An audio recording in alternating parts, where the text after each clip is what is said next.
শুক্রবার আকাশপথে গোমতী ও দক্ষিণ ত্রিপুরা জেলার বন্যা কবলিত এলাকাগুলি পরিদর্শন করলেন মুখ্যমন্ত্রী প্রফেসর মানিক সাহা।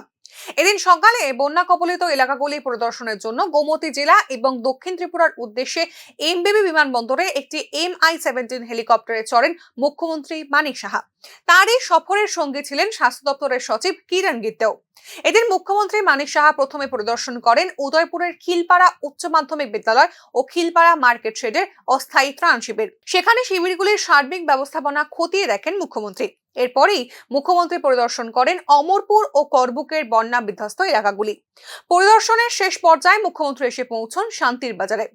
এখানে পশ্চিম বোকাফা দ্বাদশ শ্রেণী বিদ্যালয়ের অবস্থানরত একটি ত্রাণ শিবির পরিদর্শন করে আশ্রিত ক্ষতিগ্রস্তদের সঙ্গে কথা বলেন তিনি। পাশাপাশি ব্যবস্থাপনা পর্যবেক্ষণ করে উপস্থিত কর্মী এবং চিকিৎসা সেবার সঙ্গে যুক্ত ডাক্তারদের সঙ্গেও কথা বলেন তিনি। এখানে লাউগাং এবং মুহুরী নদীর তটবর্তী এলাকাসমূহ মারাত্মকভাবে ক্ষতিগ্রস্ত হয়েছে। কেন্দ্রীয় সরকারের সঙ্গে সমন্বয় সাধন করে ক্রমাগত ত্রাণ কার্য চালানো হচ্ছে বলে জানিয়েছেন মুখ্যমন্ত্রী। Bureau report, news now.